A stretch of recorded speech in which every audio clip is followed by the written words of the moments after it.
It's the end of the third week for Indiana's 2024 General Assembly, and state lawmakers are reaching a key point in this short session. Next week is the last chance for bills to have committee hearings before they die. Even so, several measures took big steps forward this week, and among them, a Democrat-led House bill that would decriminalize fentanyl test strips. That cleared the Courts and Criminal Code Committee. The House unanimously voted to offer former public employees a retirement benefit boost, known as a 13th check. That bill heads to the Senate, as does a Republican House priority measure to define anti-Semitism in state law, in state education code, and to expand the use of state higher education dollars on job training. The Indiana Senate cleared legislation that would remove a Hoosier governor's ability to extend a state of disaster emergency after 30 days unless lawmakers reconvene and approve additional time. The Senate's Tax Committee is looking at new property tax breaks to alleviate the state's child care deserts and find more affordable options. And the State and Local Tax Review Task Force, scrutinizing Indiana's tax system, held its latest meeting earlier this month. And that group is led by one of our guests who joins us tonight, as we thank you for joining us as well for Primetime. Good evening, I'm Bruce Haines. With us is 19th District Republican State Senator Travis Holdman, who is Majority Caucus Chair, as well as Tax and Fiscal Policy Committee Chair, and State and Local Tax Review Task Force Chair. Also with us is 82nd District Democratic State Representative Kyle Miller. His committee work encompasses commerce, small business and economic development, public policy, veterans affairs and public safety, and financial institutions. And we invite you to join the conversation we're going to have here. Just call in your questions and comments. You see the number right there on the screen. As we widen out and say Happy New Year to Senator Holdman, Representative Miller, Travis, Kyle, and your business cards, both of you, can only get longer. It's going to be a fold-out version here after a while to get all the time. Don't be impressed. Well, it is something to start, I'll tell you. And in the midst of following all things at the State House with committee hearing deadlines coming and nearing this halfway point, what's your sense of it all so far? How's the session going? Well, Representative Miller and I talked earlier. It's been kind of crazy for a short session. It's just so much jam-packed in with a tight schedule to be finished up here in just a week from next Tuesday for us, and I think a week from next Monday for the House. So we're moving things along quickly. Kyle? It has been very, very quick, and as Senator Holdman and I talked earlier, it's been interesting to talk to people that have been here a lot longer than I have. This is just my second year down at the State House, and it's been really interesting to talk to people that have been there a lot longer than me to see if it's just feeling like it's very, very quick because it's my first short session and we have to adjourn by early March, or if things really are moving very quickly. And so, as Travis said, we're trying to get everything accomplished in a short period of time, and so bills are flying everywhere. Yeah, and among them, bills that seem to speak to both chambers, both parties, some common topics, some differences in detail. But among those, for starters, a priority this session is literacy and addressing the need for students to read at grade level and successfully pass the iRead test. And Travis, you're one of the co-authors of a Senate bill that is a priority focus for that chamber in improving Hoosier reading skills. Talk about that measure. What's it seeking to address? Well, it's really seeking to address what is now currently the fail rate of the iRead test in third grade, which is about 1 in 5 students fail the iRead test. So we're working to remediate those students faster than what we've been in the past, with the first test being given in the second grade. That would be mandatory, so we get those kids fast-tracked for remediation, summer school, extra tutoring, whatever we can do to move those kids along to read. It's just very important that we can't move kids from one grade to the next without being able to attain that reading skill that they need.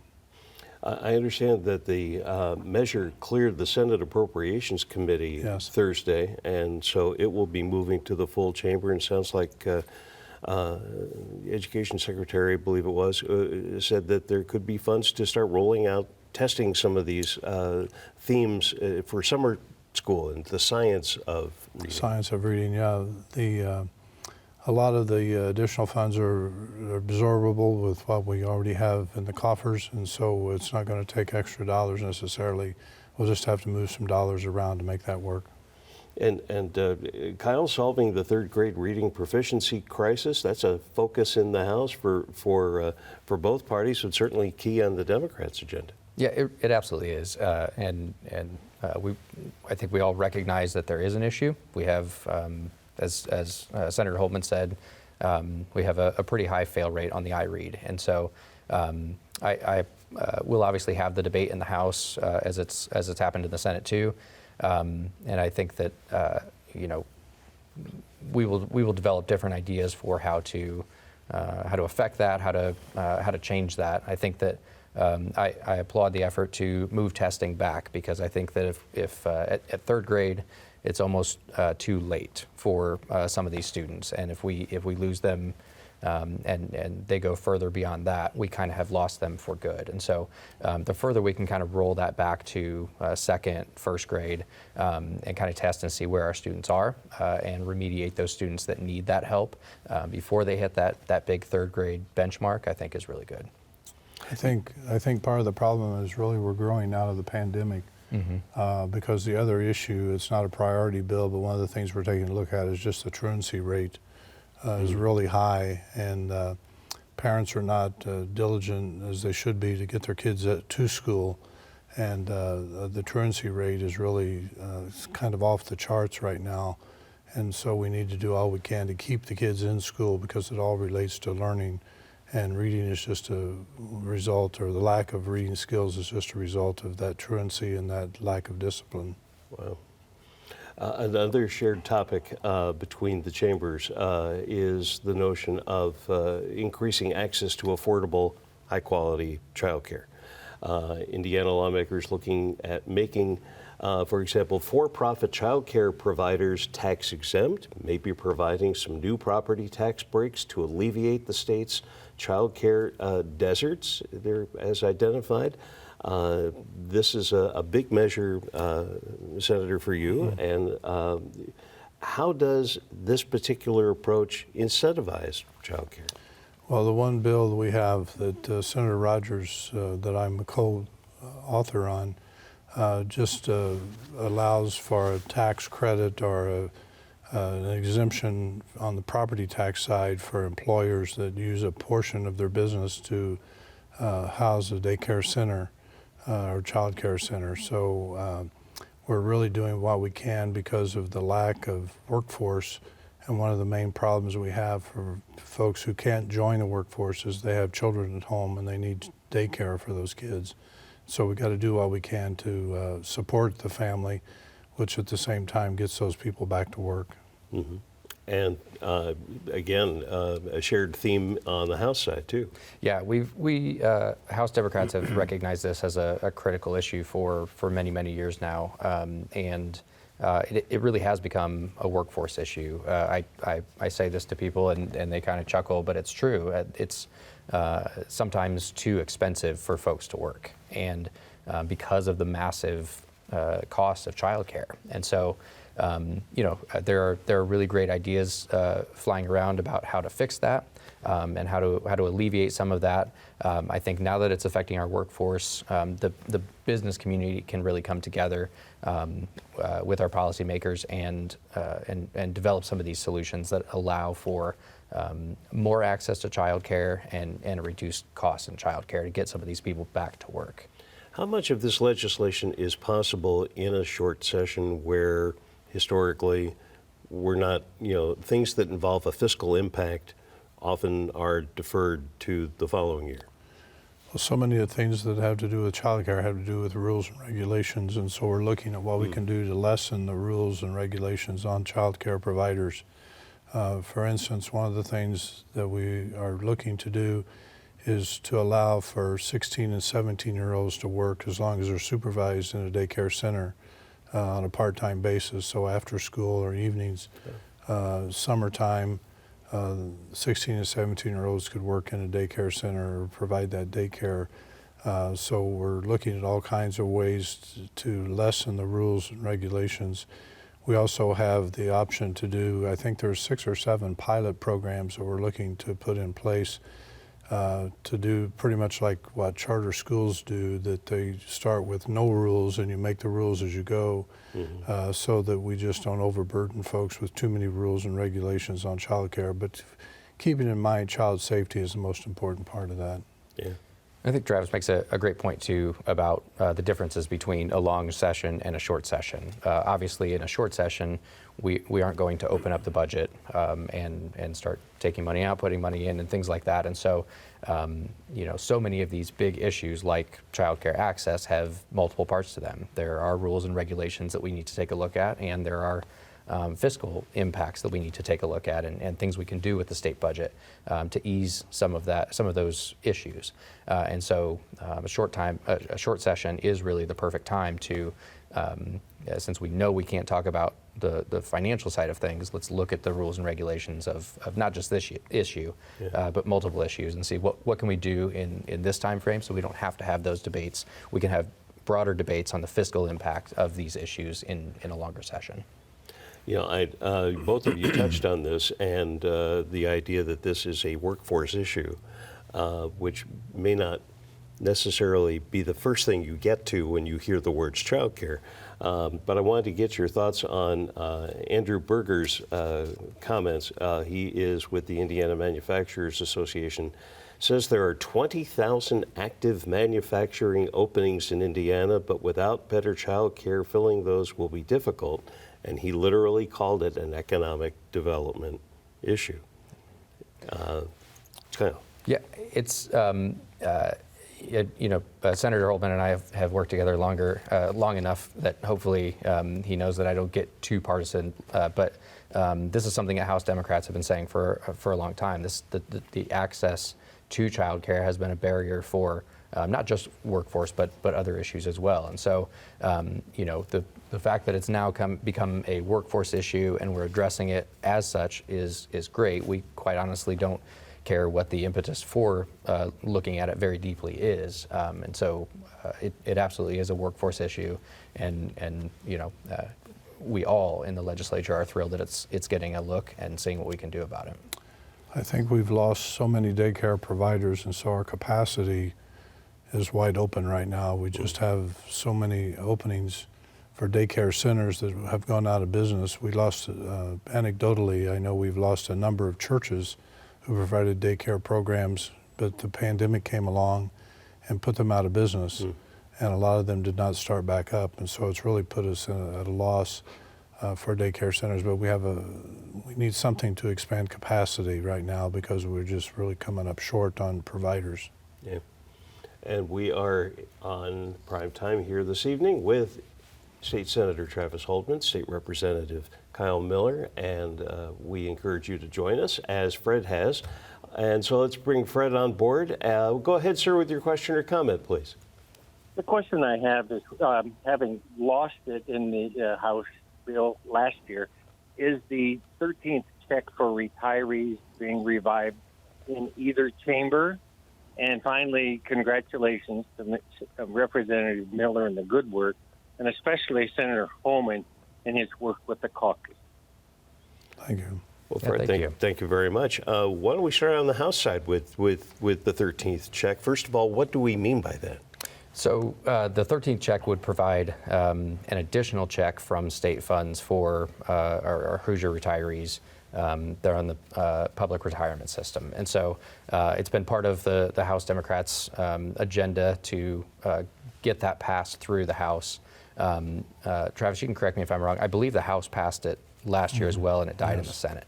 And so we passed it again this year to give retirees that extra 13th check, that extra that extra money to kind of take some of the burden off of our retirees. And so we were happy to do it. We continue to support that and hope it goes well in the Senate. It's an interesting issue and topic to talk about. I was on summer study committee that looked at that issue, whether a 13th check or a COLA was better for the state budget, better for retirees, and so we'll continue to have those conversations. But in the House, we were thrilled to pass the 13th check for retirees. And on the Senate side. Well, it was very clever for Representative Miller to point out that they passed it last year and it died in the House, and now they passed it again, so we'll see what happens in the Senate. There's a really push and pull with the 13th check issue because some folks want a COLA. If you have a higher retirement check coming to you, a COLA means more to you than a 13th check perhaps, because that COLA lasts for the life of that benefit. Mm-hmm. So it could be years and years that you get that 1 or 2% increase. But those folks who are retired many years ago may have only $300 or $400 coming to them on a monthly basis, and so the 13th check has more meaning to them than what the COLA does. We've had a lot of grief to pay a few years ago when we passed a 1% COLA, which for someone who's getting a $200 check meant very little to them. But we're taking a look at it. We have as Representative Miller said, we had a summer study committee, interim study committee looking at this issue, and Senator Buchanan has a bill that we'll see if it can move or not. There's a lot of push to get that 13th check. And so, Fred, thank you very much. We'll see how that follows in the coming weeks. And thank you very much for your call. If you'd like to join us as well, you see the phone number there. Please feel free to do so. Something that has been added to the legislative list comes with the letters AI. It seems, Kyle, there are several proposed measures regarding fabricated media and artificial intelligence, of which you're an author or co-author in a couple of cases. And what are these bills trying to do? So I think it's important to point out I authored a fabricated media bill. My House Democratic colleague, Blake Johnson, also did, and my Republican colleague, Julie Altoff, also did. And so it just shows that this is becoming a big issue. I think the AI in general is just a wild west, and there are areas where artificial intelligence can be phenomenal and really, really helpful, make our lives more efficient and better. And I think there are other areas where it is potentially extremely harmful and damaging to our society. And so one of the ways we've taken a look at it in the House is fabricated media within elections. Some of these things that you're able to do with artificial intelligence is incredible, and you almost can't tell the difference between I don't say real life, but what's been created and what has actually happened. And so we want to make sure to limit the use of artificial intelligence in elections in particular. Votes are obviously extremely important to people, and to have something like artificial intelligence that could really disrupt our entire system and put out a lot of falsehoods and a lot of fake things is not something we want in something as sacred as our elections. And so I believe it passed on second reading. Representative Altoff's bill passed on second reading, and we'll go to third reading, and then hopefully over to the Senate where they'll have debate on the same thing.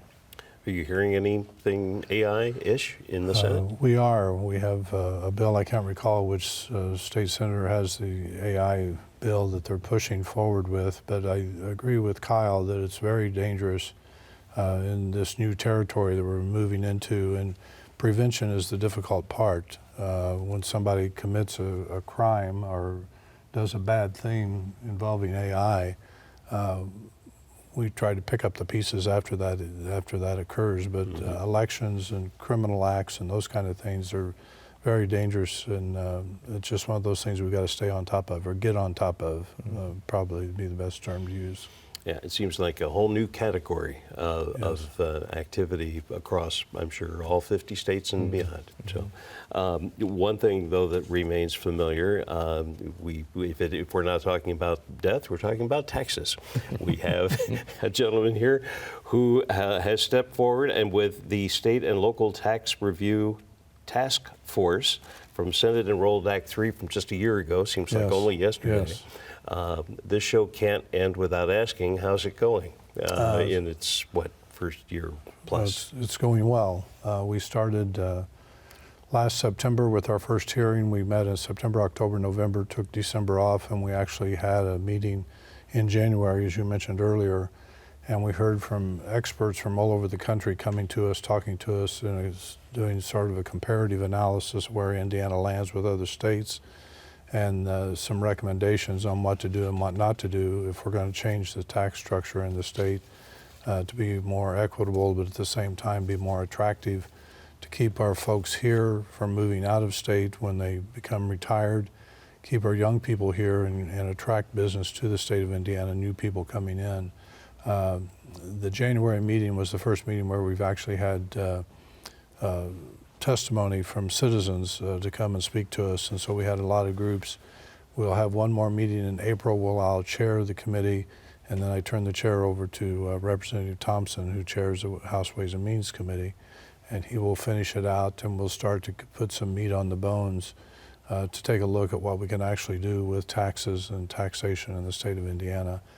We're taking a look at property tax, individual income tax, corporate tax, every form of taxation, sales tax.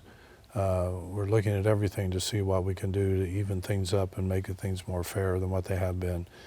Property tax seems to be the most complicated for us, to be honest with you, because there's so many exemptions and deductions that are allowed. It's really turned into a wealth tax for folks because in many cases, individuals' homestead is their single largest asset that they own. And we saw sort of an aberration with assessments going up with the economy and inflation, and it drove assessments up 20, 30% in some cases. So we're doing what we can to control local spending. We put a cap last year in session at 4% on the MLGQ, which is a maximum levy growth quotient, which is the amount of levy that the local units can take in property taxes, limited to just 4% for 2 years. But we're going to have to do something, because if we take that away and put it back where it would have been, it's going to go to 5.6%. This is what the projection is. That'll be a 40% increase in levy. And if we heard from our constituents 18 months ago about high property taxes, it will be nothing compared to what we're going to hear if we don't fix that and put a control even further on local spending. Right. I wish you well. I remember you saying earlier that one of the reasons we're doing this study is that if we don't do this study, we will be passed. That's right. By other states. It seems like everyone's driving to get the individual income tax to zero or to reduce their property tax as best they can. And we've got to stay competitive. We had been number 9 as far as tax climate, ranked by the Tax Foundation, a national organization that rates your tax climate. We were number 9, the best in the nation, and last year we slipped to 10. If we stand still, we'll fall backwards, and other states will pass us by. So we have to be diligent to take a look at every form we can. And I'm being diligent and being told that we are under our own 2-minute warning as we move toward the close of the program, which is 1 minute apiece to ask the general question. You are both involved with other aspects of legislation in your chambers. Kyle, let me start with you, sir. Another bill that maybe you've authored or been involved with. We mentioned the fentanyl test strip one, or if there's anything else that you're following here in the coming weeks. Yeah, absolutely. I think those are really important issues. The fentanyl test strips, in effect, would decriminalize using them to test fentanyl, and the idea is, fentanyl continues to be such a scourge and a damage on our communities that if folks are going to use, we should be able to test different things with these test strips and not criminalize the test strips themselves. We want people to get help for drug addiction and things like that, obviously, but we also want to make sure that they're not dying from fentanyl. And so things like that are extremely important. And it's been a very quick session and a quick half of session, and we'll see what the Senate sends us and have more debate on those bills too. Which might include, what other bills are you following, sir? Senate Bill 4 has just intrigued me. We had a study done of all of the small pockets of money, funds that were sitting out there dozens and dozens of funds that were just sitting dormant, which accounted about $40 million. And so we're taking that money and reverting all of that back to the general fund and trying to fill the gap with Medicaid that we're in the hole on with Medicaid right now. And for all of that in the tourism improvement districts and a variety of other activities that you're all involved in, thank you for that continued work. Sure. Thank you. Good luck the rest of the way for both of you. And thank you. We'll follow the rest of the way all together here on Primetime. Republican State Senator Travis Holdman, Democratic State Representative Kyle Miller. I'm Bruce Haines, and for everyone with Primetime, thank you for joining us. We'll see you next week. Good night.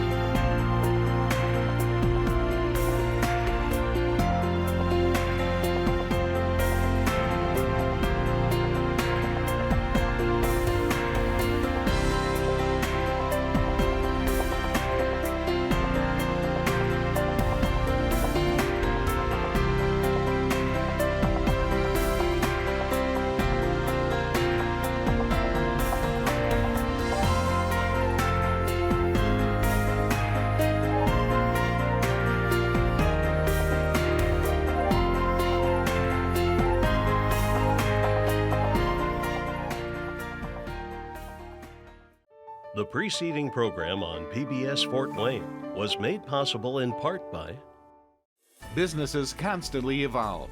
The Rogers Company started as Rogers Markets in 1944. Today, the Rogers Company is commercial property and real estate development and a proud supporter of PBS Fort Wayne. The Regional Chamber of Northeast Indiana advocates for world-class infrastructure, a competitive business climate, 21st century talent, and rural investment. One region, one voice. NEINadvocates.com.